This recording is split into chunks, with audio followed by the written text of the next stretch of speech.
All right, welcome on into the Ryan Ripken Show. A little impromptu stop traffic, but hope you guys had a great stinking weekend here, and we apologize for running a little bit late. If you know us, that's not out of the norm, but in this case, Zach, things happen in life, so we're virtual. We're not in studio, but we got a whole heck of a lot to talk about. But first off, Zach Bollinger will join me with this show as well. Bolly, how we doing? I'm doing well. It's a nice June day. Orioles baseball is back. I mean, feeling good. Another great week to talk ball on the Ryan Ripken Show. Yeah, it's always a good time to talk shop here. And actually, one thing that we wanted to do while we're talking live here, and for those that why I'm saying this again, is we just could add it to Facebook. We realized a lot of people actually have been picking up the short form and the reels on Facebook, and we're able to connect on Facebook. So if you're watching it live, you can watch it live on YouTube, X, or over on Facebook now. How about that? Yeah, so for those who are like, yeah, we're taking a while. Yes, we were taking a while, but this time it wasn't any technical difficulties. We just struggled trying to connect things to Facebook. So blame Facebook, not us. Blame us. It was our fault. And also, yes, it's a little bit of could we have chose prior to 5 minutes before to decide to go fit? Yeah, maybe. But, that's besides the point. Don't ask the good questions. And this isn't obviously our same studio, by the way, unless like I'm clearly blurry all the time. But I digress, guys. We got a lot to talk about here on this episode. So look, the Orioles made some moves. The reinforcements are on their way, but then they had to remove some guys to put some guys back on the roster in the big leagues.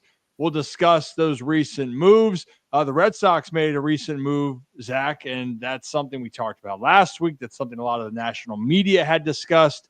Their number one prospect in all of baseball, Mr. Roman Anthony.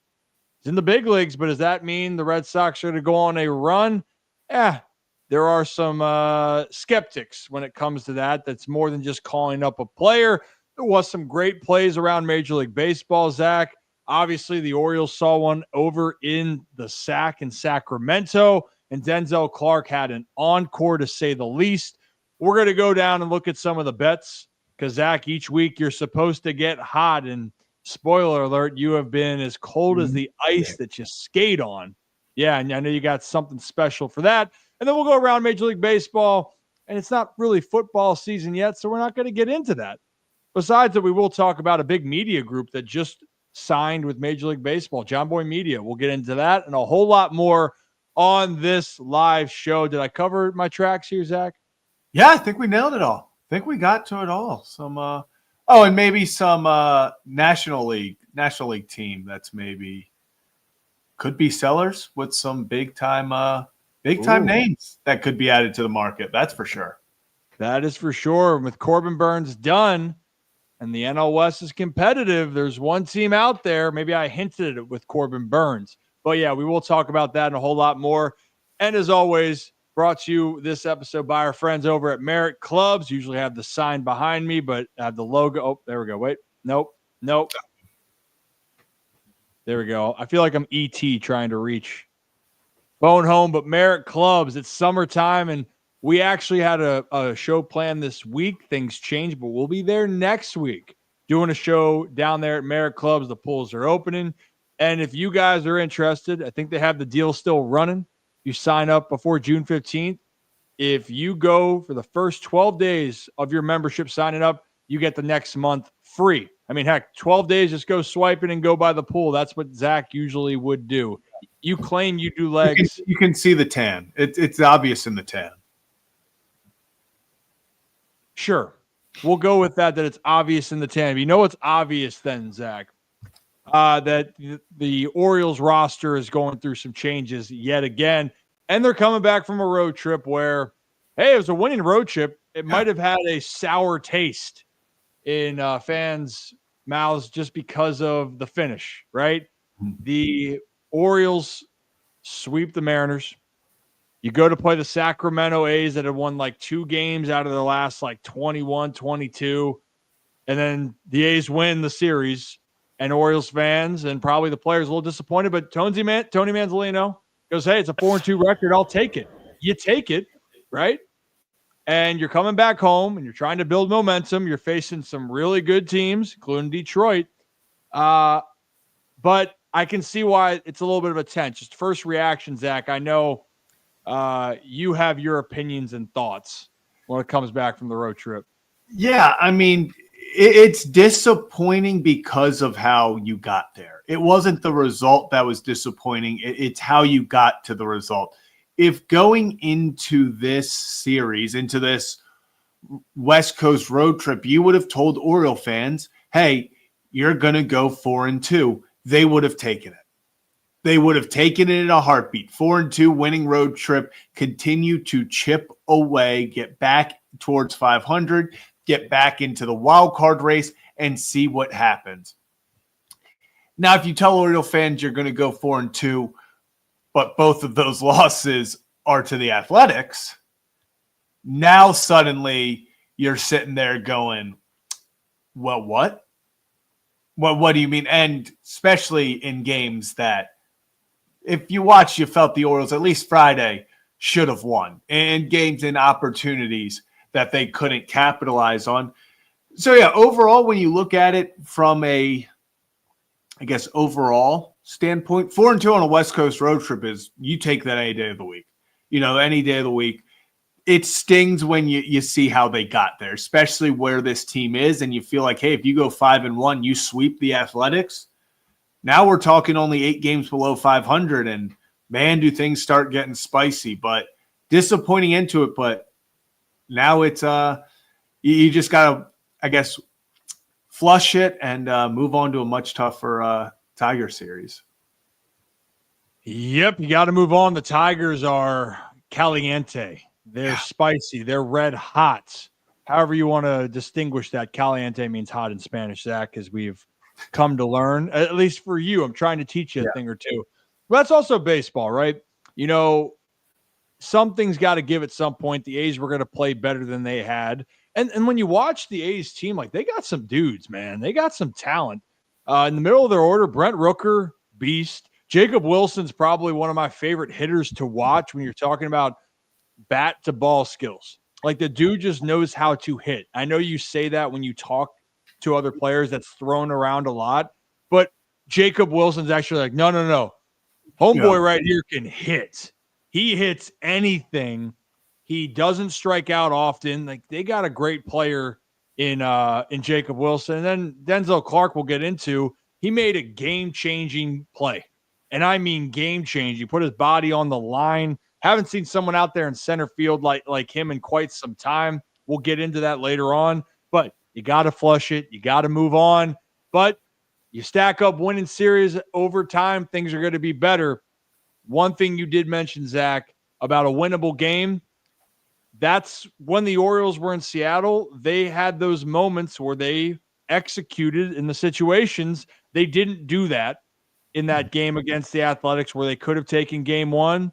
And it's a big reason why they lose that series instead of winning it. It comes down to those moments, and that's actually somewhat been a microcosm of the Orioles season. You sit down, you take a deep breath, you open up maybe some nice iced tea, which I have in here, and you think about it, Zach, and you go, dang. Hold on. You go, if they had done those little things, then they would have won more of these games. But that's been what has happened for these Baltimore Orioles, and they've been banged up. They've been battling, and hopefully they can continue to try to get back into this. And they are getting healthier, Zach, which leads us right into the boys are coming back. And one of those that I know people are very excited to see, Jordan Westberg has been reinstated. Seti Mullins, short stint on the IL as well. But Jordan had the setback, and, he's been chomping at the bit. He dealt with the back to start the season and just could never get going then, right? Yeah. But when you make 2 moves, 2 people have to go, right? So as you guys can see, Heston Kjerstad was optioned, and Emmanuel Rivera was designated for assignment. So let's start with the positive part here, Zach.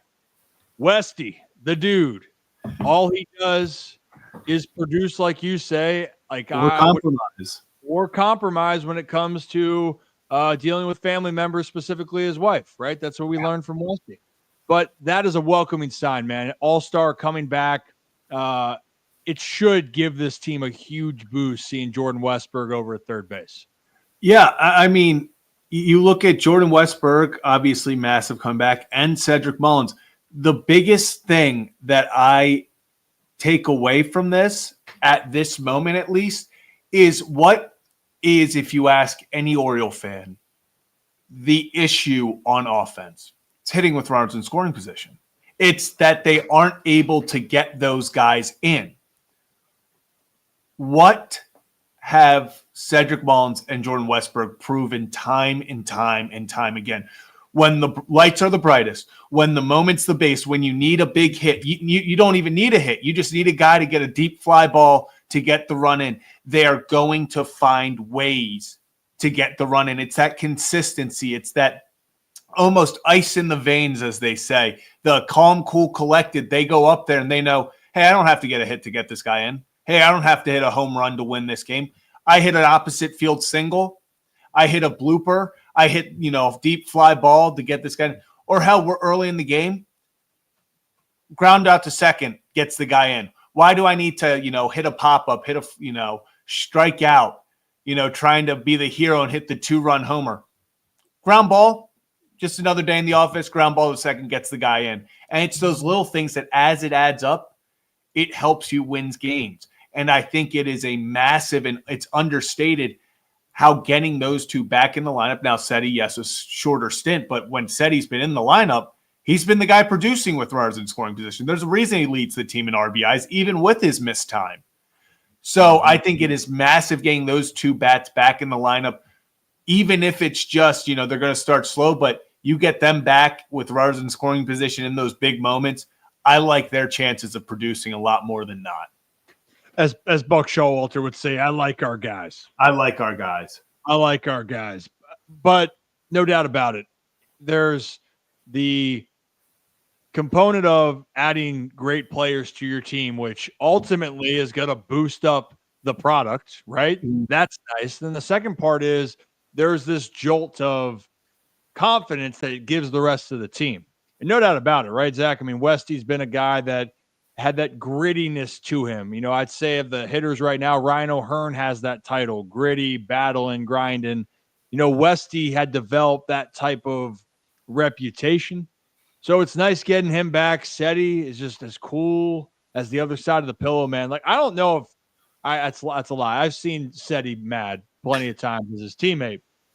But as far as a guy that can go with the flow and one that is great to help when things are bad, Seti's one of those top guys. So having him back in that lineup with other good players, whammy, man. Hey, just see what you can do. And the Orioles, they have an ability to play up to the level of their competition. Now it's going to be, though, can you execute in those situations to take a series and to continue to pile on victory after victory, and then we can see what you are capable of doing. But they still got a long, long road to go. Now let's go to the negative. All right. So when you make moves, Emmanuel Rivera, it kind of is expected, right? He was a journeyman, so to speak, filling a role. And you know what? Shout out to him. And I understand that completely. It's the business, but he did do his part, man. So I hope that people realize he did his part, limited with the upside of what he would bring, but he did his part. And then there's Heston Kjerstad, though. I think that's the one where names and people are going to circle is what is going to happen with Heston Kjerstad now, because you thought he'd get more of a run, and he got off to that rough start. A lot of people put their magnifying glasses on Zach and go, man, this guy just can't play defense. Oh, he can't hit. And I think that had a little bit of a snowball effect on his performance. And I still think it's not because the dude can't hit in the big leagues. I really don't believe that. I think that his confidence was shot. I think that he was pressing. And then ultimately get to this point where the O's have to make a decision. And the decision was you got to send him down. Now, I don't know what that's going to mean, Zach, for long term. An injury happens, he comes back up. But at least for the foreseeable future here for the next month, it looks like Heston's going to be down in AAA trying to stay fresh and hopefully be ready for his next chance. Yeah, and I don't think it's unfair to call this stint for Heston Kjerstad a disappointment. It was genuinely one of those times where it was unfortunate with Colton Cowser getting hurt, where now all of a sudden you're starting, outfielder because they move him around, is down, and you have to bring up somebody to hopefully take that role and take those at bats.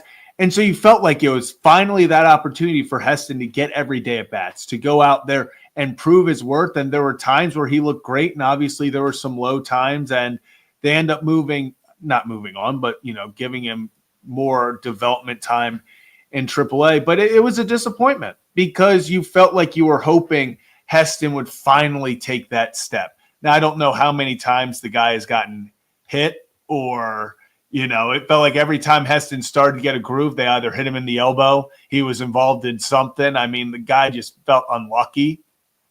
But it was one of those situations where when he came up and you knew Cowser was going to be out for 2 months, when you knew that, okay, you had a role that you had to fill, and then O'Neill goes down, now there's an even bigger hole. Now it's Heston's playing every single day, and you were really hoping that you would see him kind of take that step and kind of run with it. That's not what happened, and it's disappointing. I'm not going to give up on him. I don't think this is something where, he can't play. Hell, we saw Kyle Stowers, the exact same situation, just kind of up and down, finally finds a situation where he's comfortable in, and we see him thriving there. I don't think this is a talent thing for Heston. I think, unfortunately, it just is mentally right now, whether it's, getting too down on himself, no matter what it is. I think it does kind of, maybe he does just need a reset. Go down, hopefully start raking again in AAA, get your confidence back, and then see what happens. Yep. Businessman. I mean, look, sports, they're business. If you're not helping the team win to a capacity or to a certain standard, they're going to look to replace you. And for Heston, whether it was the full runway that he wanted or the team was going to give him, he did have opportunities and didn't cash in the way that he wanted to. And when you're looking at it, right, you're not benching Seti or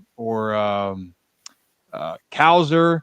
You're not sending down. I mean, I'm going through. Carlson's been swinging the bat well. Roman Laureano, Lord knows you're not sending him down, right? And that's just where the nature of the business comes. And I did see the comment here. Did Mabry tell Heston to work on something in AAA potentially? I thought Heston was coming on that road trip. I did. I thought I saw good at bats. I know I saw some people getting pissed off at his at bat against Mason Miller, which, by the way, hey, welcome to the game, Heston. You got to go and face Mason Miller, who throws absolute fuzzballs and has an absolute hammer of a slider. I mean, that was like good luck with that. First off, I don't think there's anything for him to work on. I think it's just more of a confidence thing. And I saw another comment about he could hit before the Yankees. That's why I looked at that. If he didn't get drilled last year in the head, we might be looking at Heston as almost an everyday guy. Yeah. Because I think he would have. I think he would have hit the hell out of the ball, and he would have kept it going, and then he would have had the confidence going into 2025 that he was a big league guy. And I know that he believes he's a big league player. That's not what I'm saying, right? I hope you guys can understand that. But it's the same thing when you get up there because you know you deserve it, but now you want to prove that you belong there long term. And that's where some of the young guys have the hard time adjusting. That's the part of it. Are you going to be a prospect? You going to be a guy? Kyle Stowers talked about trying to fit in. And we talked about that already with Stowie. And it took him some time, and he also didn't get the right opportunities. But for the moment being, Heston's going down. They're going to have to figure out what that long-term plan could be. I'm still not giving up on the dude.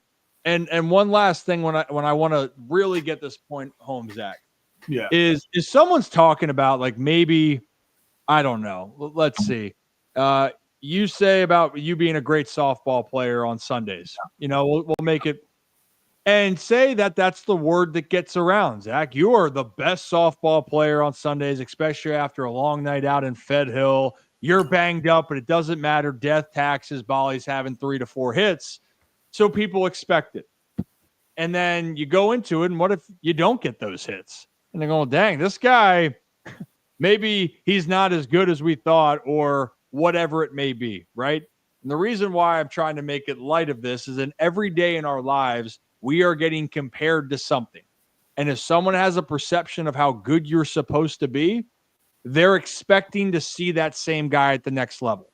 So the two instances, Kobe Mayo is one, because everyone said Kobe Mayo can hit.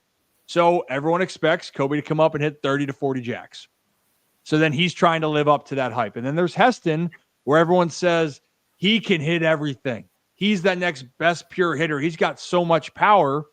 And then the power hasn't been there as much. And then the results haven't. And then as a player, what happens, what has happened with everybody, you get tight. And then you start hearing what other people are saying. And then your play gets tense. So I don't think it's a coincidence, Zach, when everyone's ripping on Heston not making a play in the outfield. You're telling me he's going to be able to wipe that from his mind and then go to the batter's box and take away that, worry or stress or embarrassment. And then he doesn't do well at the plate. And then he goes out into the outfield and he carries it over. Now, no one's feeling sorry for that situation, right? You have to be able to figure it out. That's the business. No one cares about your feelings, Zach. Yeah. I don't care if you went 0 for 4 in softball and got jammed 4 times. I do care for you. But you get my point. It's a business. So for Heston, my biggest thing is, how can you mentally erase all the other crap? Because if he can do that, Zach, I believe he can be a really good big leaguer. But for right now, I think that that's definitely something that's been hindering him from taking that next step. Yeah, and I completely agree. It's about, I think, the expectation coming up of he was supposed to be in hell. I mean, we saw it with Jackson last year.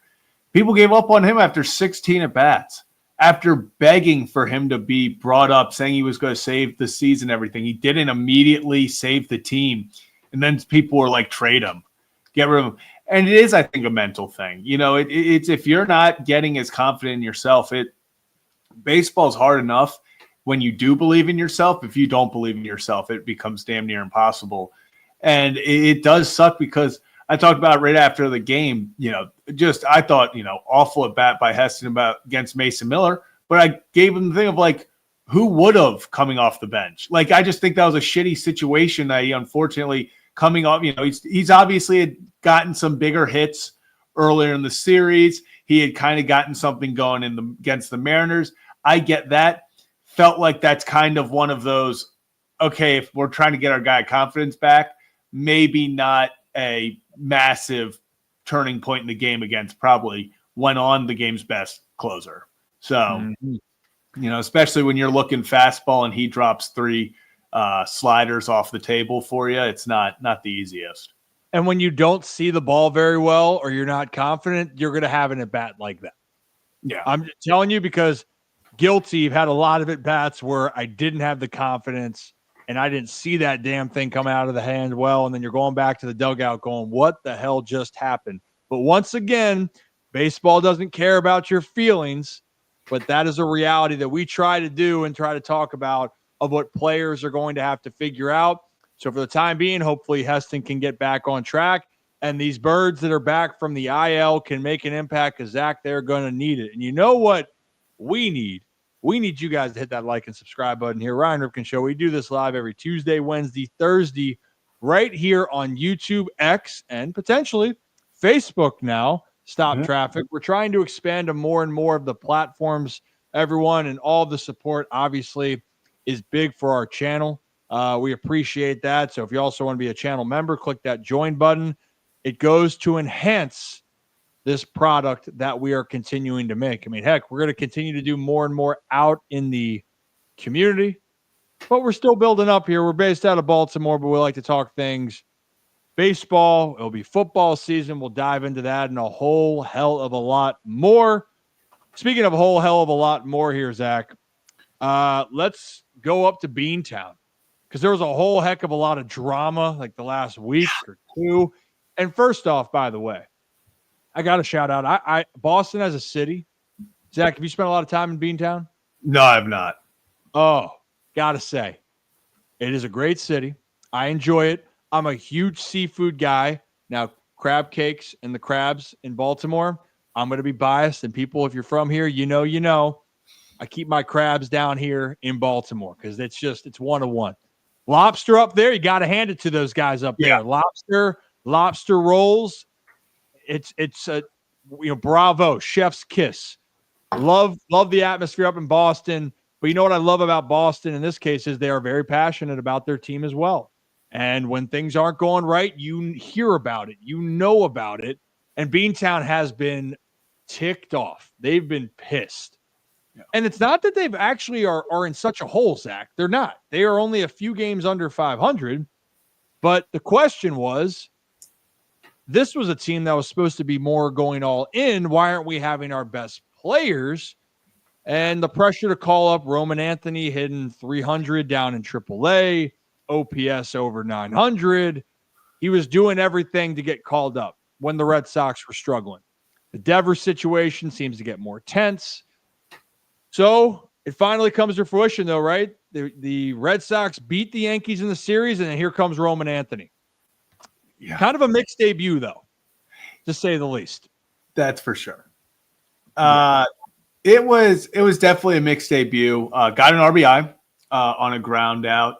Obviously, one of the better ovations in Fenway. I guess one of the bigger. I think saw Jerry Carrabba saying probably the most anticipated debut the Red Sox have had in 20-some 30 years.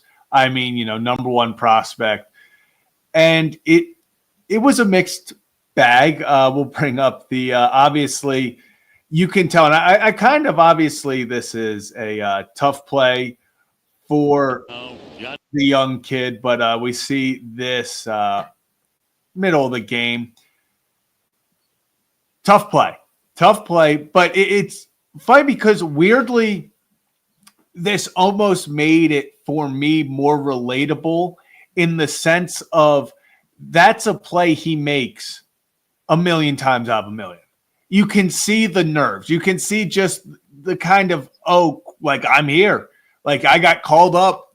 Though I think people forget the Red Sox released a lineup before he was called up. He was not expected to. And then suddenly they're like, actually, he's coming up. We're going to play him. So, this was all kind of last second.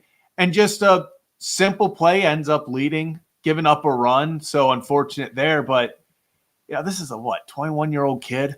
I think it almost makes it relatable in a sense of like, hey, these guys, the pressure, it gets to everyone. Like it humanizes them. And, he's this guy who he just hit a 497-foot home run. It's this 150, 20-mile-an-hour exit velocities. Nerves get to everyone. I think he's going to have an incredible career, and we're going to look back at this and kind of laugh at it. But it was almost humanizing of like, hey, nerves can get to everyone. It's tense. Yeah. Well, and also let's stop putting top prospects and all these people on this pedestal where it's so fun and exciting. And I get for fans, right, where you're going, here's this beacon of hope. Wow. I like that phrase, beacon of hope. And you felt that with organizations when guys make their debuts. I mean, you can go back to even, I saw recently there was a flashback to when Steven Strasburg on the Nationals came up, right?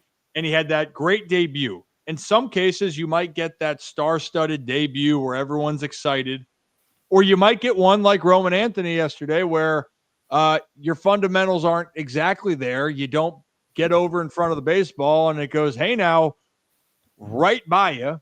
And, things kind of spiral. And the crowd in Boston's already so excited to see him, and they want to see the great. And you could hear when the play happened, the gas. Yeah.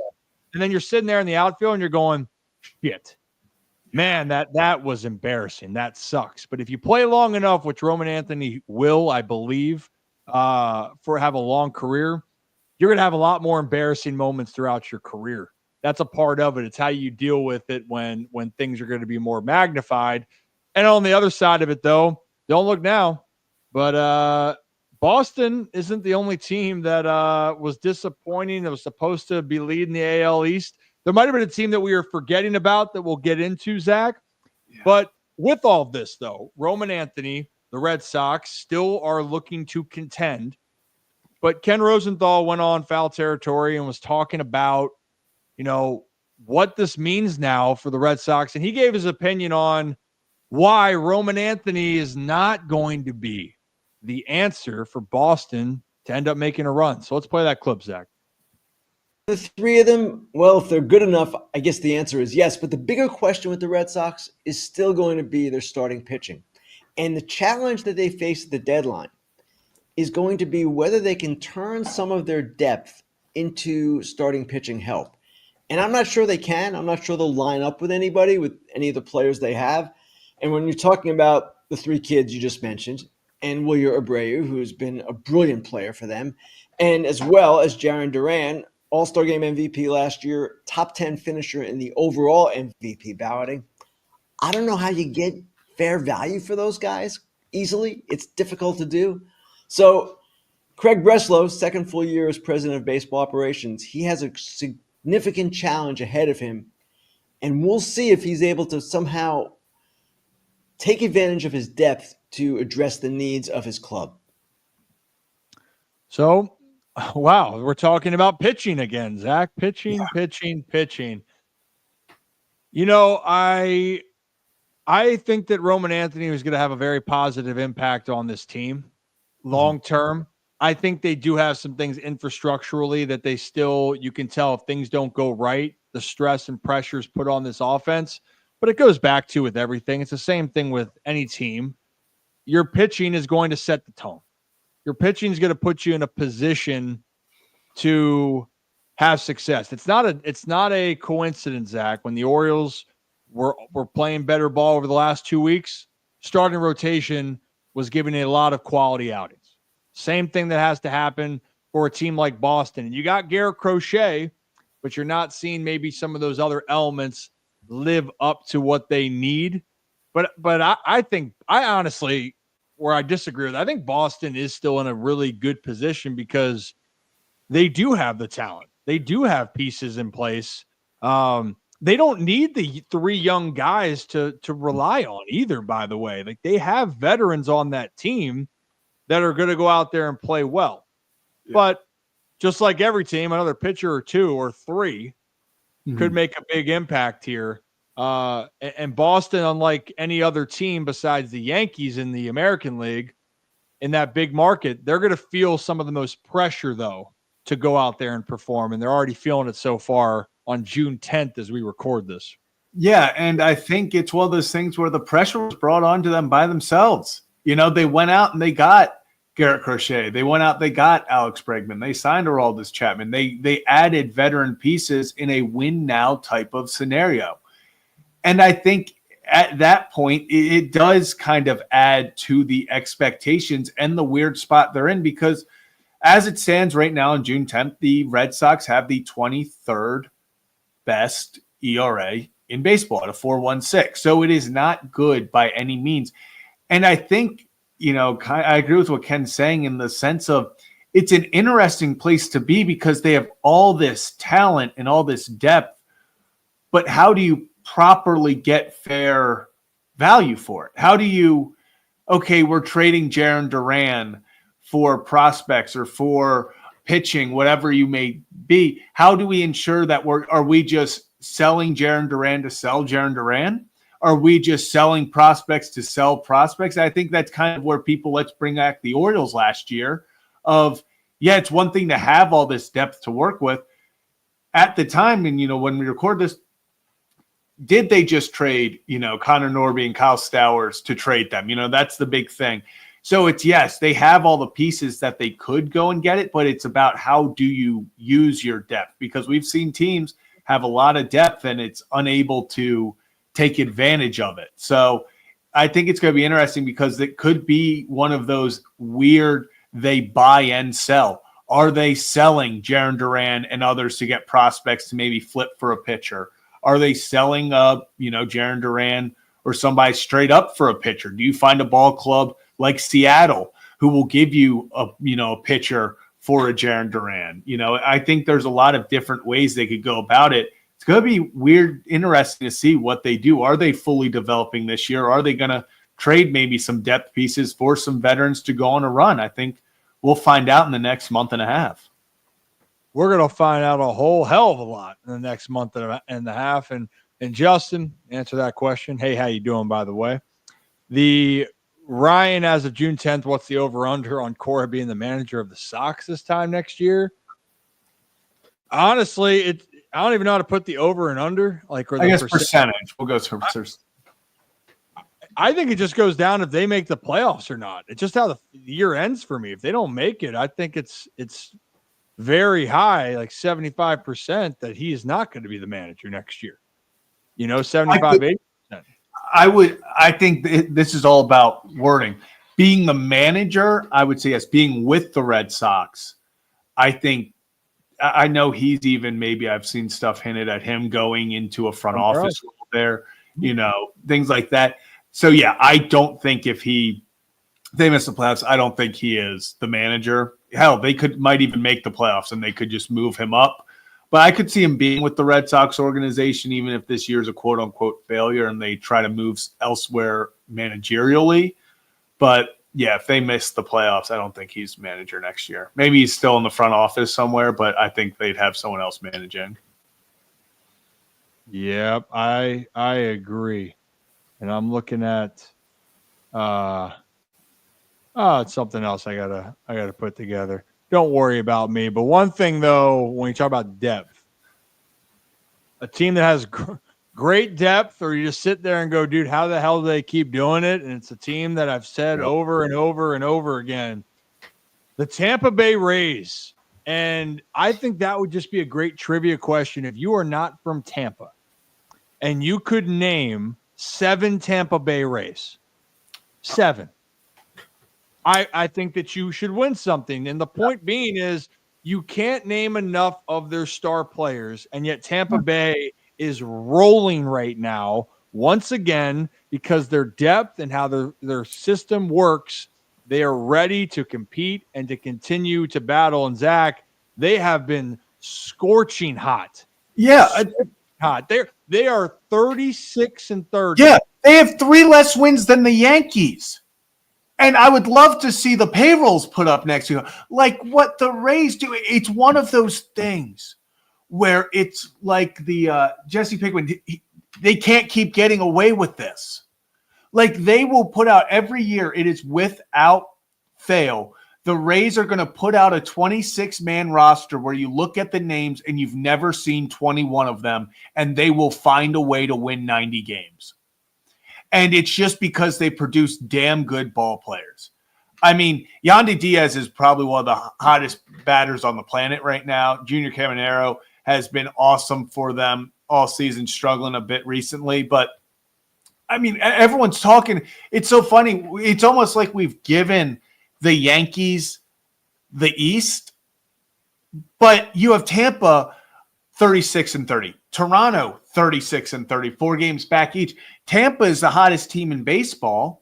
I mean, it's not out of the question that Tampa catches these guys. It feels like 23 when they started. What was it? 13-0, 11-0, and then after that, the Orioles caught them with 101 wins, but the Rays put up 100.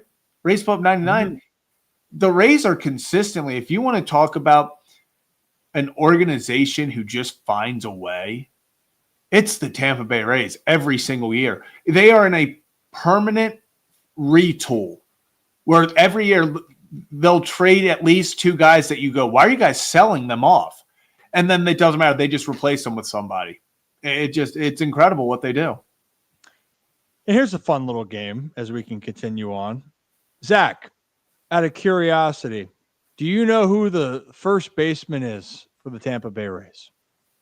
Is it Yandy Diaz or are they DHing him? I believe. Well, that's one of them. I guess I could preface that. So is it Eloy Jimenez? No, it's not Eloy. I know he's in their system. I was going to say, is he playing first for them? So Yandy is DH, and I believe more. Yeah. But just because everyone, I can't believe you don't have a Jonathan Aranda jersey. I was just going to say, is it Aranda? He's probably he's like the hottest hitter in baseball. He's one of them. He's hitting 323 and has 36 RBIs in the season. So my point being, Aranda, I guarantee you the majority of the baseball world is not sure who he is, let alone that he is red hot right now for Tampa Bay. I know I keep getting confused now because Josh Lowe, Brandon Lau, I believe is the two spellings, and I played against Josh Lowe for a while, and Josh starting to get going. I know he was banged up, but Brandon Lau is back to looking like that all-star caliber guy. He's got 13 jacks, 36 ribbies. You mentioned Junior earlier, 15 homers, 41 ribbies. And you know the crazy thing with all this is that they're still working on getting their pitching staff healthy. But Tampa Bay, here they are. And you know who's also right there with them is the Toronto Blue Jays, which I'll be honest, that was a team that I never was really high on. Not because I didn't think that they had talent. Just every year I picked them to do well. And they never do. They never do well. They never do well. But right now, Tampa Bay Rays, they deserve your attention and respect because honestly, right now, they are the fourth best team in baseball. In the American League. I'll take that back. Fourth best team in the American League. And they would be leading, I guess they'd be a half game back of the Astros, who are 36 and 29. And they'd be in second place in Minnesota behind the MLB best Detroit Tigers, by the way. Tigers. The AL East every single year is just a gauntlet. And it's the AL East is a gauntlet. People think it's because of the top teams, because of, the Yankees are always going to be good. The Red Sox are going to be decent, even though they've just hovered at 500 perfectly for 4 years. The AL East is a gauntlet because of the Rays. Because no matter what, the Rays are going to give you 13 of the hardest games of your life because they're just going to scratch and claw and just find ways to annoy you, whether it's their pitching staff shutting you down and they win 1-0, whether they have to come back and win 6-5. Last night they win 10-8 against the Red Sox in 11. I mean, the Rays are just the definition of scrappy teams. And, I mean, Cash is one of the best managers in baseball. He's the guy who's never going to get talked about enough because it's almost like you become numb to it. Like, literally, look at us right now. We're talking about what they're doing with players we've never heard of, and we're just like, yeah, it's the Rays. Like, that's how good of a manager he is and how well they've run that organization, that when they take guys of not really the biggest names or the, household guys, and they just are running things, it's impressive. And it's not going to ever really get the recognition it deserves. Yeah. And one more thing then, because since we're playing games here, maybe we can add more of that fun segment. I know when Brad's back on, he'll get the on this day in history. But how about let's just talk about in the last 15 years. Let's play a game. Do you know? I don't know if I like the name of the name game. Do you know? That's so stupid. It could just be, can you name them? Can you name I don't know. But what I'm going to ask you, Zach, is can you name the teams, the top 10 teams with the best winning percentage best record over the last 15 Major League seasons? So since 2010, can you give me the top 10 teams record-wise in Major League Baseball? All right. I'm going to go Yankees, Dodgers. Hold on. Those are 2. Yankees and Dodgers are 1 and 2 on that list. Astros. The Astros are, yes, they are on that list. Giants. The Giants are on that list. They're number 9. Houston's 10, by the way. Oh, wow. Okay. 9 and 10. So you have 1, 2, 9, and 10. I'm going to go the Rays because we're talking about them. Tampa Bay is 4th. Jesus. 4th. In baseball over the last 15 years. 13, over 1,300 wins. Unreal. Red Sox? Red Sox are 7th. All right, so we have 6. So you're missing the third slot, the fifth slot, the sixth slot. I'm going to go Phillies. Phillies are 12th, according to this list. That's my first miss. It's my first miss. Oh, that's disappointing. Trying to think. The last 15 years. Are the Mets on there? They are not on there. I'm trying to think of like going through. Oh, the Brewers. I know the Brewers are on there. The Brew Crew are number 8. I was gonna say, I know the Brewers are on there. That is like the race. Just doesn't matter who they have, they're gonna do it. I'm seeing the chat now. The Braves, are the Braves in there? The Braves are in there. They are 5th. So now you have two. You have 2 missing, 3rd and 5th. I'm gonna go.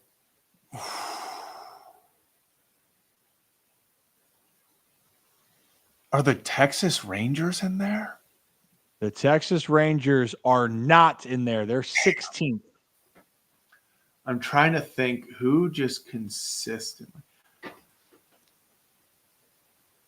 Past 15 years, I feel like, this could go. I feel like I'm missing an AL Central team. There is an AL Central team. I was going to say, there's an AL Central team. I'm between. Is it the Guardians? It's the Cleveland Guardians. I was they are 6th. Cleveland is 6th. So it leaves with the number 3 team. 3rd most wins. Actually, I've had one more victory than the Tampa Bay Rays. I don't know if it was going into the season or currently. But last 15 years, think about a team that usually had been consistent in being in the playoffs and just being good up until the last couple of years. They're trying to get back. St. Louis Cardinals. St. Louis Cardinals are number 3. They were consistently winning for so many years. Now the Padres, since I see some comments in there, the Padres are 21st in baseball in wins. Yeah, they didn't come on till recently. Teams that are right outside of the top 10, the Blue Jays are 11th. The Phillies are 12th. Mets 13th. Cubs 14th. Nationals 15th. The Orioles are all the way down at 25th on this list. And the last place team with the least amount of wins over the last 15 years has been the Miami Marlins. Really? And the Colorado Rockies would be the next one. I was going to say, I thought it was the Rockies. How about that, man? A little stock traffic. So it's a game you can say you partially got right, Zach. So I'm proud of you. Good kid. I don't know if we say we'll come up with a better name of Do You Know It? Because I don't really like that name. Because it could be just Bali Know It, just like Bali's Bets. We'll figure out how I want to name that moving forward. But we are going to talk a little bit more about some other baseball headlines here. And as we get closer, it means that trade deadline and rumors are going to heat up. We'll get into the Denzel Clark catch here in a second. But Zach, speaking of winning and losing, why don't we take a quick trip up to our friends at Hollywood Casino at Charlestown Races and West Virginia. You know, not bad. Not bad for the virtual session here. But our friends up at Hollywood Casino at Charlestown Races up there in West Virginia. Hey, now stop traffic on June 28th. We're going to be doing a live show up there. We're going to be up there from at least 4 to 7 because I know who's going to be there from 4 to 7. That's Mr. National. Ryan Zimmerman is going to be up there. And I don't know if Zim knows, Zach, that I used his actual bat. I was wondering if you're going to say that. I'm going to try to find it. I'm going to try to find the broken bat because I broke a lot of the bats, unfortunately. Guilty. Some died heroes. Some just had painful deaths there. But I used Zim's bats that he didn't use anymore. So I want to ask him if he knows, but I used that model the rest of my career. But he's going to be there for, I think, a Q&A. There's an opportunity to win signed balls, bats. We'll be up there. Tequila shots can be on me, a.k.a. can be on Kevin.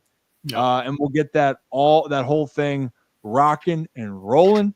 But it should be a blast there. So check it out on Hollywood Casino and Charlestown Races for more information. We might have another guest that's coming on that's going to be performing later on in the summer up there at Hollywood Casino. We might be giving away tickets come this Thursday on the Ryan Ripken Show. So stay tuned. Appreciate all of our friends up at Hollywood Casino, Charlestown Races in West Virginia. Nailed it. Nailed it. One thing you haven't been nailing is your bets, dude. 0-4-9. So you got something special today to avoid the dreaded 10. Yeah, let's do this one. I'm not having fun anymore. I couldn't pick a bet if it was a ball and I had to throw it in the ocean. There's nothing I can do. So here's what we're going to do. I decided I'm 0 for my last 9. What is the best part about being 0 for your last 9? The opportunity of being 1 for your last 10. So that's what we're going to go for today. But I thought to myself, since I can't pick anything right, we're going to go to something else. We're going to let the universe pick for us tonight. So I purchased a wheel. And I wrote down 6 bets. So the 6 bet options are: we have Aaron Judge, 2+ bases. Jacob Wilson, 2+ bases. Orioles money line. Manny Machado, 2+ hits, runs, RBIs. Ketel Marte, 2+ hits, runs, RBIs. And then we have a parlay of J-Ram and Ohtani each to get a hit. So we are going to spin the wheel and figure out what our bet for tonight is.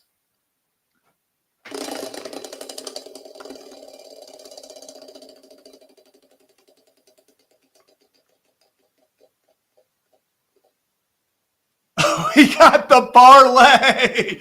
So our bet for tonight, we got J-Ram, Jose Ramirez, and Shohei Ohtani both getting a hit.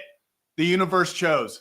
I'm not going to lie. I was really scared it was going to get Orioles money line. Oh, my goodness. Versus soft tossing lefty. But here we go. Also, we now just have a wheel to do stuff with. It's dry erase, so that is now at our disposal. Is that how we should do the fitness challenge moving forward? I was thinking we got to do something. I was thinking Wheel Wednesdays with the fitness challenge, something like that. We can figure something out. If this hits, that's what I'm saying. We had to call on the betting gods in the wheel. So Ohtani and Jose Ramirez both to get a hit. And if that hits, everyone wins here. And you know what? You can also win if you are joining ESPN Bet to stop traffic in under 2 seconds here, Zach. ESPN Bet, the official sports book of ESPN. You bet 10, you get 100 in bonus bets. And your first 30 days are on them if you want ESPN Plus. But you just got to download the app. Of course, you got to be 21 years or older. If you got a gambling problem, call 1-800-GAMBLER or our friend Rocco DeSangro for issues. Can't wait, Zach, to see if this hits, man. I am excited. You know, I was seeing this from Dog Training Plus, and I saw from a dip. My guy Jemai is leading off tonight. Orioles legend, yeah. Dude, Jemai, he was an awesome teammate, man. I got to try to go see him this series then. Great dude, man. Great guy. And I hope he doesn't do it too dirty to the birds here. But you know what? If he does well, I'll be happy for him. But we'll find out here. Maybe you should have bet Jemai Jones to get a hit. Honestly, you might just put that on the side bet. Yeah, might have to add that to the wheel. We'll add that to the wheel next week. We'll add that to the wheel next week. Well, that is great. Well, I don't think you can bet on spectacular catches or catches with a probability that's low, which apparently the math might be off for this one. But, dude, Denzel Clark on the A's. I don't know if it's just the water in the sack or just whatever it may be, but this dude is How do you catch that? I think for me, when we go back, and it's in all the play. We That's want to like take a quick look. Like it's the mount for me. It's how fluid this whole thing is. Like I know exactly where the wall is. He didn't get to the wall. He was moving to the wall, and he's up there, dude. Like I mean, you see, and he does it all in one fluid motion. Yeah, I was gonna say this angle that it's about to pop up is, I mean, you just see how easy, way too easy for him. I mean, like you said, he knows exactly where he is, and that's an away stadium. That he's not playing out there every. That's unreal, unbelievable, dude, unbelievable. He's got to be the most electrifying center fielder to watch right now, as far as when he's patrolling the grass out there. That catch against Mateo, that hurt me to watch again. I'm glad, obviously, that he's fine, but he plays with such a fearlessness, and he also plays with this swagger out there that he's Superman. And that was a Superman-esque play for Denzel Clark. How the hell was it a 95 catch probability? This is the biggest, analytics are flawed. Analytics are so flawed because I've seen the argument of, in the, I guess, metrics, it says that it doesn't take into account, where the fence is and stuff like that, which if you have to say that, it's a bad metric. Like that's just in no place, no way on earth was that 95% catch probability. Maybe for him. I mean, maybe if they're solely going off of, hey, Denzel Clark is in center, he's thrown to get. Maybe that's what they're saying. But to the average center fielder, that is a home run. To good center fielders, that is a home run. Great center fielders, that's still a home run, dude. I mean, whammy, man. You got it or you don't. And Denzel Clark, he's got it. And tell you what, the SAC might be having some tough times, but they have some talented players and some entertaining plays that are going out there. And some people say it's a ridiculous catch. Zach, I like to say it's Luda. Chris. Luda. When I move, you move, Zach. Just like that. You know what movie was on last night, Zach? What movie? Because earlier you were making a comment about something that was also just like blasphemy. And so one of my quotes that I like to use is erroneous. Yeah. Erroneous on both counts. I don't think that you're going to get this one, but it is a movie that I enjoy. Wedding Crashers. Wow, you did get it. I tried. I mean, where were you between on that one? That was it. I knew you because you've used that one before. You use erroneous a lot, so I've picked up on some. Yeah, it's great. You know what I loved is that we were watching this and Jamie was starting to really like the details of the movie, like behind like the extra details. And I'm like, you know what? You're enjoying this. Like it was a proud moment for me. She really didn't see Wedding Crashers when we just started dating a long time ago. And I sat there and I'm like, we've come a long way. I knew that we could be together now, But if she didn't like Wedding Crashers, the relationship almost ended right there. Yeah, it would have been tough. Would have been tough to recover. It would have been tough to recover. Speaking of recoveries here, when teams get into a hole, it's kind of challenging to get out of. We've seen that in Baltimore. Yeah. And there's a different type of getting out of a hole is when you're dealing with injuries then too. So Baltimore's dealt with not only the injuries, but they've dealt with the team not playing well and digging themselves into a hole. Well, out in Arizona, the Diamondbacks fall into the category where they are dealing with injuries, and now they have to feel like they need to get back on track or the way that they are hoping to play. Because going into the year, Zach, what was it? The D-backs were going to be competing in that extremely challenging division out there in the NL West. Currently, as we're recording this show, Dodgers are 40-27. San Francisco is 38-28. The Padres and the home of the Gavin Sheets, they're 37-28. And then the Arizona Diamondbacks now are 2 games under 500 and 7.5 out of the division. but they lost a huge component with Corbin Burns. That's a gut punch. He's going to miss the majority then of next season on top of it. And a team where they have talent, dude, around their roster is extremely talented. And it also has to do with the other pitcher that anchors their staff, and Zach Gallen, who is going to be a free agent upcoming here. So Zach was asked after a game recently, well, what things could mean. And you know what? He just put it out in the open what the reality could be for this Arizona Diamondbacks team if they don't continue to win games. So, Zach, let's play that clip. When we kind of met as a team a couple weeks ago, just putting this perspective that like we keep not playing well and up to our standards. A lot of this clubhouse could not be here come August. I don't love where we're at. We deserve to be where we're at for a lot of different reasons, but we're trying to do our best to clean that up because we know we're a good baseball team. But I can't sit here and tell you guys that. We got to show you guys that. We got to show our fans that. And I want the players to show me that too. That at the end of the day, we got to go out there and perform to the best of our ability. So right there, first part we're going to emphasize on here. Mm-hmm.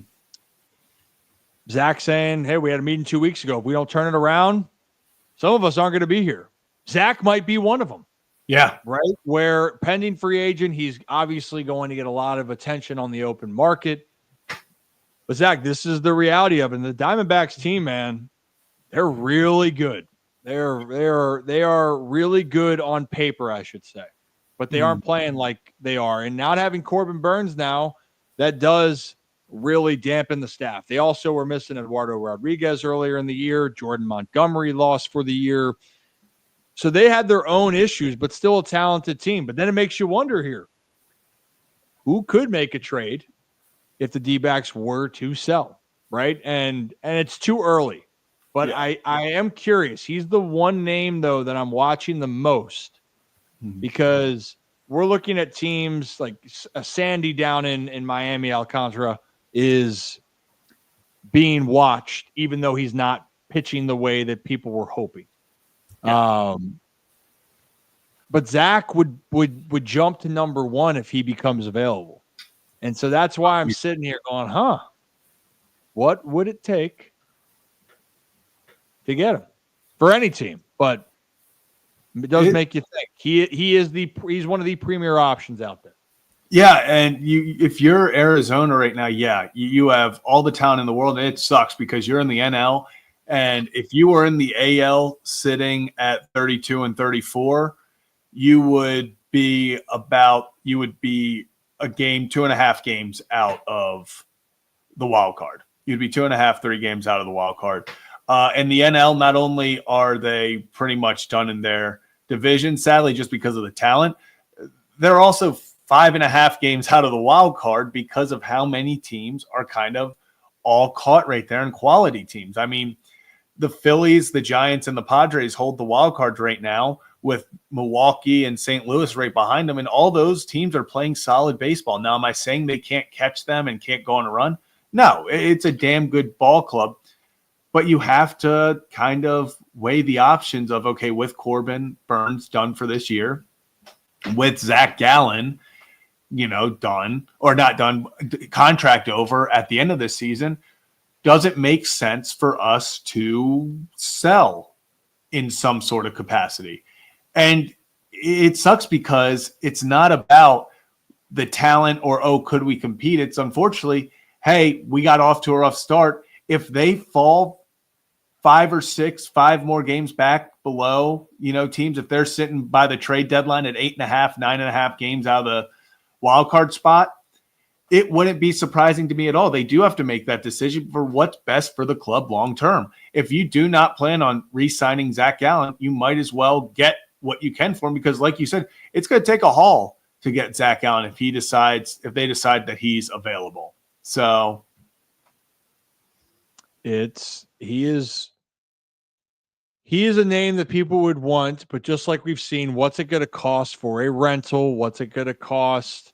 Who are you willing to give up? And how, I don't want to say desperate, but how desperate are you going to be to try to bring in a piece that you think would help you win a World Series, because that's what a team would do if you bring in a player of his caliber, right? So in due time, we'll figure that out. But make no mistake, teams are going to have a better idea of what they want to do as we move closer to July. I don't like to play the whole guessing game too much, but the what ifs and the business of it, it's laying ahead of there. And that's what Zach was alluding to, is we know if we're not in it, the team might have to go in a different direction. And actually, Jim Riley does Ball Cap Sports on YouTube, friend of the show, friend of the program. Every 2 weeks, Jim and I hop on and talk about ball. In this past week, we're doing a little bit of buying and selling on some bold topics. And my question I posed to Jim was the Diamondbacks would sell two starting pitchers at the deadline. Now, Jim said he's just still bullish on the D-backs. He says he's going down with the ship. But it does pose the question, what are you going to do if you feel like your team slips away? Because the Diamondbacks, it's not like you can get a reinforcement back like in Corbin Burns this year. No. That's going to have to be a little bit longer. And Zach Gallen might not be here for the rest of this year. And if you don't plan to re-sign him, then you are going to have to make a move and see what happens. That's the beauty of baseball, right, Zach? And we know this trade deadline is only going to heat up here and get spicier as we continue to move on to the summer. But in the meantime, teams are going to continue to battle as we're just getting under 100 games for teams left to play in the Major League Baseball season. And we got a whole lot of more coverage coming your way. But in the meantime, if you're new to the channel, hit that like and subscribe button. Ryan Ripken Show. Do this live every Tuesday, Wednesday, Thursday, right here on YouTube, X, and right now live on Facebook right now, which, hey, stop traffic. Appreciate it for those that are tuning in. And for those that we're doing a little bit of like a recap of what we do if you're new to the program here. We're live 3 days a week. So come on here, hang out. We got the chat rolling on YouTube as well. On every Sunday, we're dropping a Legends of the Game interview with someone that's been involved in the game of baseball for a very long time. Last week, we dropped Will the Thrill Clark interview with him. That's out now. What else do we do, Zach? When we're not doing that, we sometimes will have impromptu shows that pop up out of nowhere. So you guys can Kyle. Well, that's live on the show every week. Cooking with Kyle every Wednesday, except tomorrow, just given the circumstance, we might have another day where you're probably wondering where the hell I am. And who knows where I am except me and Zach. But we'll get back to our normal programming with that. We're going to do more out in the community. We'll be at Merit Clubs doing a live show next week. And then if you guys want the day-to-day and to react to the good, bad, and ugly, we have another Ryan Ripken Media show. That's Kevin and Zach React. So Zach Bollinger right there. Hop on over to the other channel, and they will react to every Orioles win, loss, and whatever the hell else, I guess, could happen in that space. So you guys check them out, follow, subscribe, all a part of the Ryan Ripken Media Network here as we continue to grow. And on Spotify and Apple, it would be great if you guys could leave a review, pass it along so people know where to find us as well. We're trying to reach people in a whole lot of different places here, and we know a lot of people like to tune in from not just around the region, finding the Ryan Ripken shows going international, Zach. Just the way we like it. Just the way we like it. I also just put the link to the free Discord down below, so I'll Nick talk about it. So there you go. If you want to go be a part of that, continue. They do some watch-alongs, always talking ball in there. So if you enjoy and every that. sport. Yeah. I mean, every sport, or not even sports. There's some channels, if you like other things, going to be in there. So it's awesome. Go join the Discord if you want to see just more talk more ball with people, or just talk anything. Build the community. Got about 200 people, a little over 200 people in there already. So go join the fun. Well, one thing I did want to, we're releasing more and more clips with players and Will Clark and was being one of them. We had Matt Holliday the week before. I wanted to play a quick clip actually on. We're going to put that out on the short form in a little bit, but how the game's changed. And I wanted to play a clip of Will Clark about one of his biggest moments of his career playing the NLCS against Greg Maddux. And you know, pitchers always do the glove thing now when they're talking at the mound, and they're like this. So, hey, you can't hear me, right? You can't see my mouth, Zach, but you can hear me. Yeah, I can hear you. Can you hear me? Yep. Great. Yep. I can hear you. Perfect. Yeah, you can hear me. Well, the origins of why that happened might have had something to do with Will Clark in Game 1 of the NLCS. So I'm going to pull that clip up for you guys, and then we're going to just react to it on the other side. And obviously, Zach, over or under 2 seconds, 1 Mississippi, 2 Mississippi. At NLCS in Game 1, which you had a day in Chicago, by the way. I think it was the infamous, or they talked about you were going deep off Greg Maddux. There was an article that was out there. My first at bat, Maddux threw me a sinker away, and I went to left field, and I hit a double RBI. Next at bat, he went away every pitch, and I hit a 3-2 changeup. I kind of hooked him out of right center. In the meantime, we had 2 left-handers, Brett Butler and Pat Sheridan, in our lineup, and he is pounding them in. So, I mean, it kind of makes sense. Now, he's pitched me away the whole time, and he hasn't thrown me a ball in. He's going to have to throw me something in. And, I'm sitting there watching him, and Don Zimmer, who is his manager, goes out to the mound, and Maddux, needless to say, is taller than Zimmer. And he's looking right at Zimmer, and he goes, fastball in. And I was like, whoa. And so I'm standing next to Kevin Mitchell, and I looked at him. I go, did you see what he just said? And he goes, no, what did he say? I said, he said fastball in. He said, what you going to do? I said, I'm going to back off the plate and look fastball in. And sure enough, first pitch, fastball in, grand slam. It was one of those things where you go, thank God I didn't miss it. But I got the pitch that I was looking for just because using common sense and observing what's going on in the game. It's like, wait a second, I'm looking out there and, oh, shoot, he said it. He said he's coming in. And I didn't tell anybody. Kevin Mitchell wound up telling some of our teammates, who in turn told several members of the media. And then the next year we go to spring training, everybody's putting their glove over their face like that. So I was like, man, if I'd have known that, I wouldn't have told anybody anything. And so you're the one that the trend started of putting the glove over the face, because it started right there. But you know what? I love that. This is being observant. And in a day and age where people can look at how do you help yourself, watch the game, watch the pitcher. And who knows, he might give you a verbal answer of what's happening, or we talk about they might hold their glove a certain way on tipping pitches. Remember how he pitches you, right? Oh, you're muted. Not muted anymore. All those little things right there, though, Zach. How about that? You're wondering who was the bastard that got that started for hitters, or we could just read pitchers' lips. I blame Will Clark. Yeah, I mean, talk about what a moment. Like, just him being like, yeah, I'm just sitting out there, and I'm like, did he just say fastball in? Like, did he just say what they're going to do? And, I mean, it would have been a completely different story if he's sitting fastball in, and then next thing you know, maybe there's a change up outside, he gets fooled. He's committing fully in. So I'm glad the story, like he said, he got the pitch and he didn't miss it, because if he got fastball in on that and then would have popped it up, I think he would have had very different thoughts on kind of, I guess, that sequence and reading the pitcher's lips than he does now.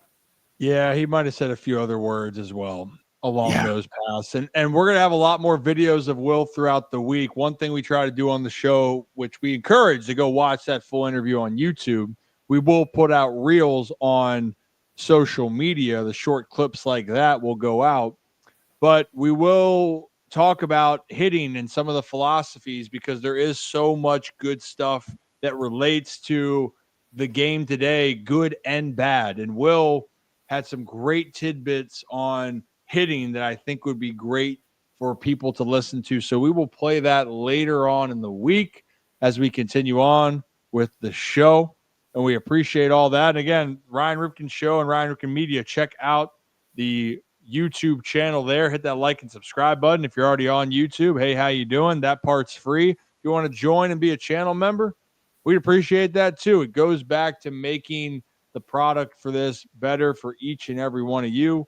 We're going to try to get out and do more things in the community, go around to different ball clubs, and also we're going to keep covering the team. And we usually, we have some tremendous guests that join us. I think we lost Ryan for a second. But yeah, Ryan, you there? You there? Gonna give him a second to give. But yeah, if you're new, hit that like and subscribe button. You never know who we're gonna have on next, or what's gonna go on, who's gonna hop in and join, whether it's for the Sunday conversation, whether it's live here on the show. So, like you said, hit that subscribe button, hit that like button if you're here. It allows us to do dumb stuff like this. Wait, sorry. So, appreciate all the support. I think we got Ryan back. Ryan, you back? Yeah, I don't know what the hell happened. Don't you just love it? Don't you love technology? You know what? The mic was almost falling over here. You know what I mean here? Yeah. It's almost falling down. And I'm not the best tech savvy guy, but I'm getting better. We're getting better here. And we're okay with saying, you know what? I'm not good at something, but I'll get better. I'm not a great golfer, but I will get better. Actually, had some good shots the other day. I'll be honest here, Zach. I'll pat myself on the back. Oh, God. Yeah. Is there anything else specifically we wanted to kind of get into? Since we're talking media, I forgot about that. Dude, John Boy is a part of is now part of MLB technically because MLB bought into their stock. Yeah. What? Did not see that coming. They do great work. I think John Boy, especially, the breakdowns, I think all of their stuff. I'm going to be honest. I did not think that they were going to end up being the guys that signed, with MLB, but apparently MLB told them to continue doing all the content they do. Obviously they do stuff, Talking Yanks, they talk to Aaron Boone weekly. So when you talk Trevor Plouffe, they've got some incredible, I guess, shows and just the entire media network there. They do great work, but it is really cool to see kind of an untraditional media company kind of get that recognition with Major League Baseball.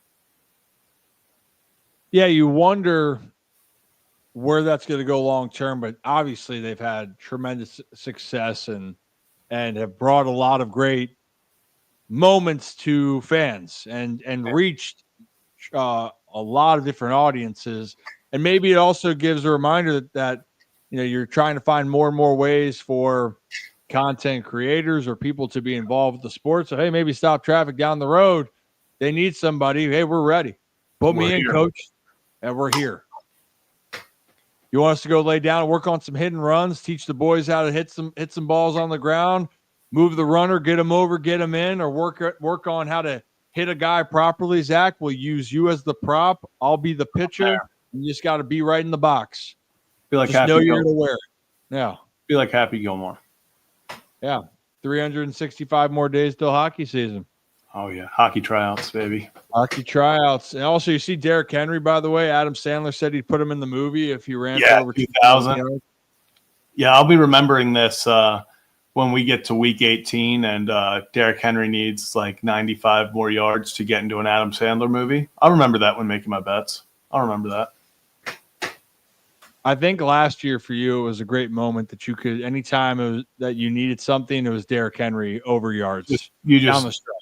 And you knew he was going to get it. It might take all game, but in the fourth quarter, he was good for one 40 to 50-yard run, and it just cashed it every time. It'd be like, damn, needed him for 90, and he's only at 60 with 3 minutes left. Oh, he just broke a 50-yard run, and we're good.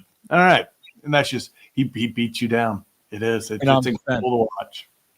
He is a beast. He is a beast. Hey, Joe Adams, by the way, appreciate you. All the way from across the pond. Saying John Boy Media almost as much as I love Ryan Ripken Media, you both have made baseball accessible to me from across the pond, and we appreciate that. We appreciate all of our followers here, and we think we're building something special here. Obviously, we want to continue to branch out even further past just the Baltimore sports, but don't worry, Baltimore sports fans. It's not that we're going away from any of that. No, that's the backbone. That's the staple of who we are. But we do like sports. We do like talking ball. We talked about in the Discord, people like to talk about TVs and movies and all that stuff. Yeah, I could go down a rabbit hole there. Zach hasn't seen a movie since September 2008. So it's been very challenging for him, but other people.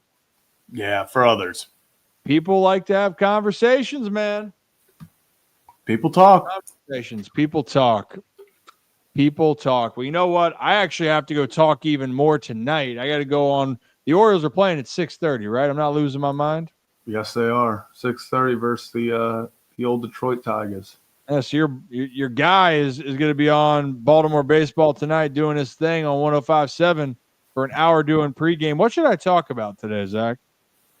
I feel like there's a lot to talk about. We got Adley Rutschman kind of coming back into his own.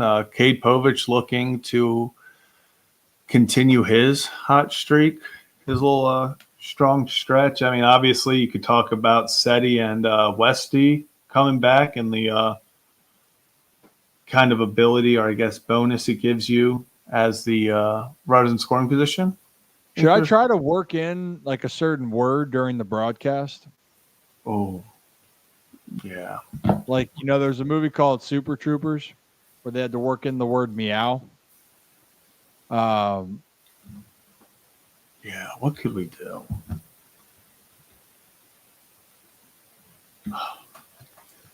See, that could be an interesting thought here for the chat.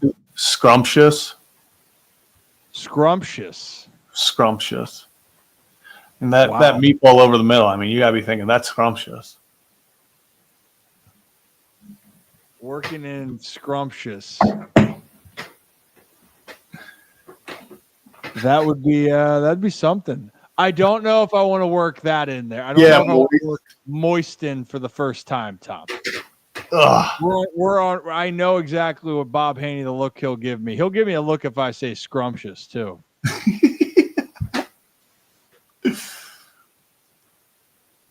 Make Kevin chug a bottle of maple syrup. Different circumstance, but we can work on that. We can definitely work on that. Yeah. This is, I think scrumptious could be good. I think scrumptious. Scrumptious. I don't know if I could just work in 10 meows and I think by the second meow, people would be like, what is he doing? By the 10th, people would very much question. Yeah, I looking at the Super Trooper lines here.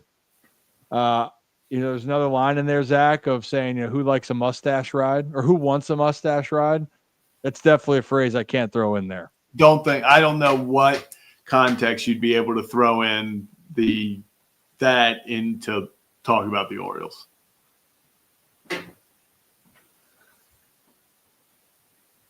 That'd be a tough one. Yeah. Because Westy doesn't have a mustache. I was trying to think who even has a mustache that you could. Yeah. It'd be very challenging there. Shenanigans was a big word in there. Oh, did someone say shenanigans? Oh, you mean shenanigans? Oh. Shenanigans, but that's easy. That's easy to throw in. Scrumptious. We are not throwing in moist into today's show. If it was raining, I could say it's very moist outside. It's a brutal word. I mean, I'm not opposed to doing it eventually here, but I'm trying to, still build up the credibility here. I want them to keep having me come back on. Yeah, I don't know if that happens if you just keep dropping moist. All right, so I'll go with scrumptious, and if there's any other word with it, yep, there it is. Yeah, you mean shenanigans? Talking about shenanigans, right? Yeah. But you guys, this is a lot of shenanigans. Zach, I think think we're gonna have to skedaddle on out of here so your boy can go down and get set up and get ready to rock and roll. But guys, if you're new to the channel, again, hit that like and subscribe button. Ryan Ripken Show. We do this live every Tuesday, Wednesday, Thursday, right here on YouTube X and for this episode on Facebook. So hey, maybe that'll be a thing moving forward. And I also want to shout out Merit Clubs, by the way. Once again, Merit Clubs has been tremendous for us. We're doing a show with them next week. We might be training for a Merit Sports Performance Test to see where we kind of stand on that threshold. And then what do we do after a performance test? We go and hang out by the pool. But check out meritclubs.com for more opportunities and more plans. Just like the one deal they had going on was if you signed up for a gym membership and you went just 12 times, you hopped on the elliptical, you went on the Stairmaster, heck, you just went to the pool for 12 straight days, they would pay for your membership for the next month for free. For the next month. Right there. I'm just saying, just show up. Just show up. All right. Team Ramrod, love it. And also, guys, check out the Discord. We'll be there. And I will be on 105.7 The Fan from 5:30 to 6:30. So let me get on out of here. Zach, final words. Soft tossing lefty to opener to start the game. Let's see if the Orioles can right the ship. What if the Orioles, everyone's doubting the Orioles. What if they go out there and just put it to the Tigers? Who knows? And if they do, and Zach's bet hits, everyone's back. We will be so back. We will be so back. We'll be so back. And Rick, not heading to the game tonight, just the pregame show. Got to get in, got to get out. Unfortunately, that's the way the cookie crumbles here. But everyone, because I don't have the music, I'm trying to click a button that doesn't exist. But do.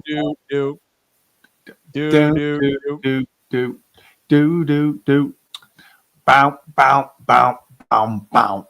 As always, here on the Ryan Ripken Show, have a day, have a night, have a great stinking Tuesday. We'll be back for a brand new episode tomorrow, right here on YouTube, X, and Facebook. Be good, go Birds, and talk to you soon.